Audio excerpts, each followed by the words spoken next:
They just buried everything that made Wargames legendary. 5 men who should have been main eventers reduced to props in someone else's story. A match built on decades of brutality turned into a sanitized, predictable circus act that disrespected every single fan who stayed up to watch this disaster. And if you think I'm overreacting, stick around because the receipts are about to expose the biggest letdown in Survivor Series history. Let me take you back to what we were promised. Triple H stood in front of cameras and told us this men's Wargames match would redefine what violence means in professional wrestling. We were told these 5 warriors would put their bodies on the line in ways we'd never forget. The build-up had us believing we'd witness career-defining moments, blood feuds reaching their apocalyptic conclusion, and the kind of carnage that makes Wargames the most feared match in wrestling. Instead, what did we get? A watered-down, paint-by-numbers affair that felt like it was booked by someone who'd never actually watched a Wargames match before. The pacing was off from the opening bell. The weapon spots that should have made us gasp were telegraphed so obviously that my grandmother could have called them 3 minutes in advance. And the finish?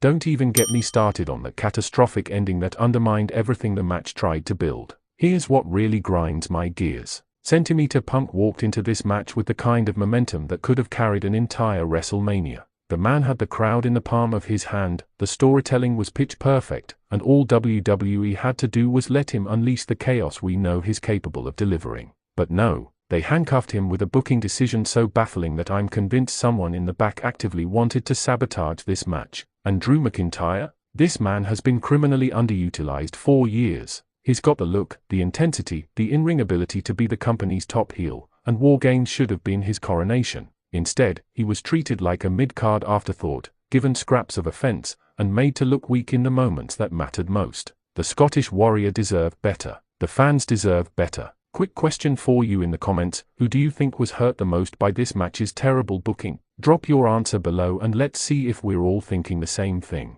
The match structure itself was fundamentally flawed. Wargames is supposed to be about the advantage period creating genuine tension. Every 2 minutes, you should be on the edge of your seat wondering how the outnumbered team will survive until their next member enters. But this match, the advantage meant absolutely nothing. The outnumbered guys took zero punishment, they controlled the pace like they had the numbers advantage, and it completely stripped away the whole point of the staggered entry system. Now let's talk about the weapons usage, or should I say, the complete lack of creativity with the tools of destruction. Wargames isn't just about having 2 rings and a cage. It's about using that environment to create moments of innovation and brutality that you can't get anywhere else. This match had more weapons at ringside than a hardware store clearance sale, and somehow they managed to make it all feel boring. Remember when Sting and Ric Flair used to weaponize every single part of the cage structure? Remember when the NXT Wargames matches had spots so creative you had to rewind them just to figure out how nobody died?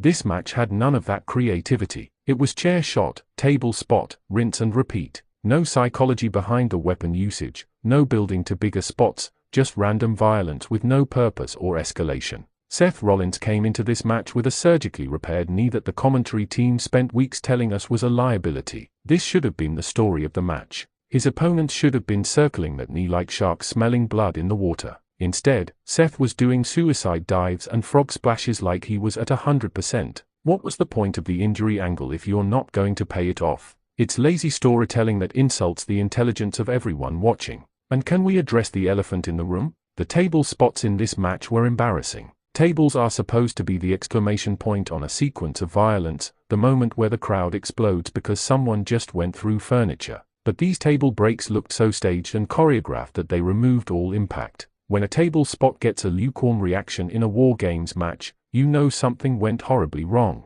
The cage itself was barely used. Do you realize how insane that is? You have 2 rings surrounded by steel, and these guys treated it like a suggestion rather than a weapon. No one was thrown face first into the mesh repeatedly. No one was hung upside down from the cage while getting destroyed. No one utilized the space between the rings in creative ways. It was like watching a street fight that just happened to have a cage around it for decoration. Be honest in the comments, on a scale of 1 to 10, how disappointed were you with the weapon spots in this match? Let me know where you're at. The pacing of this match was an absolute train wreck, and I need you to understand why this matters so much. Wargames is a marathon, not a sprint. You need to build momentum, create crescendos, give the audience peaks and valleys so they are not exhausted halfway through. This match had the pacing of a caffeine-addicted squirrel on a sugar rush. Everything happened too fast in the early portions, which meant there was nowhere to go when it was time for the big spots. The performers were already blown up 12 minutes in because they were working at WrestleMania main event pace during what should have been the feeling out process.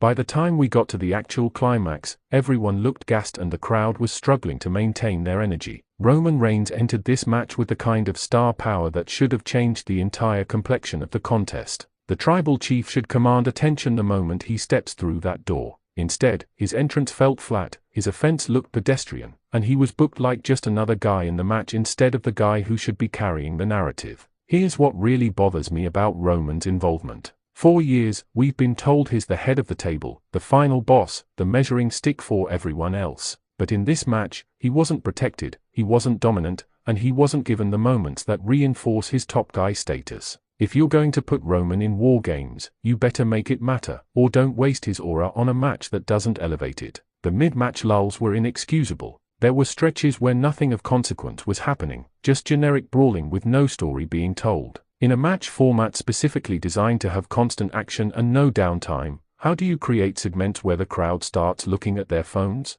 That's a booking failure at the most fundamental level. And let's discuss the complete absence of narrative threads being paid off. Wrestling isn't just about moves, it's about stories. Every feud coming into this match had unresolved tension that should have been addressed in that cage. Rivalries should have been settled. Long-term storytelling should have reached satisfying conclusions. Instead, we got a match that felt like it existed in a vacuum, disconnected from everything that came before it. Drop a comment telling me which storyline from the build-up you think was completely wasted in this match. I want to hear what made you the most frustrated. Now we need to talk about that finish, because this is where the match went from disappointing to genuinely offensive. The ending of a Wargames match should leave you breathless. It should be the culmination of everything that came before, a moment so intense and definitive that there's no question about why this team won. This finish did none of that. The winning pinfall came out of nowhere, on a person who'd barely taken any significant damage, after a move that we've seen kicked out of a dozen times in regular matches. There was no drama, no suspense, no reason to believe this was the killing blow. The referee's hand hit 3 and half the arena was confused about whether the match was actually over. But here's the real slap in the face, the wrong team won. Now, I know some of you are typing angry responses already, but hear me out. The team that lost had every single narrative reason to win. They had the character development, the crowd support, the momentum going into the match, and the logical next steps for their storylines. The winning team got absolutely nothing from this victory except a participation trophy they didn't need. What was the point? What story does this finish tell? Where do any of these characters go from here that's more interesting than where they would have gone with the opposite result? These are the questions that should have been answered before anyone even started writing the match layout, and the fact that there are no good answers tells you everything about how poorly conceived this finish was. The post-match angle tried to salvage things but only made it worse. Instead of creating intrigue or setting up compelling future programs, it just confused people and raised more questions than answers. Good booking should make you excited about what comes next. This made people want to turn off their screens and pretend the whole thing never happened. Here's where this gets really painful. We have to compare this match to Wargames classics, and it's like comparing a Honda Civic to a Ferrari. The original Four Horsemen Wargames matches had intensity and hatred dripping from every second. The NXT Wargames revival under Triple H created new classics that honored the legacy while pushing the format forward. This match feels like it was made by people who never understood what made those matches special. Think about Undisputed Era versus DIY, Dream, Ricochet, and Pete Dunne from NXT TakeOver. That match was 37 minutes of perfectly structured chaos where every spot meant something, every character had a role, and the finish left everyone satisfied even if their team lost. That is how you do Wargames. This Survivor Series match missed every single element that made that formula work. Or go back further to the Bloodsport era when Sting's team battled the Dangerous Alliance. Those men made you believe they genuinely wanted to hurt each other.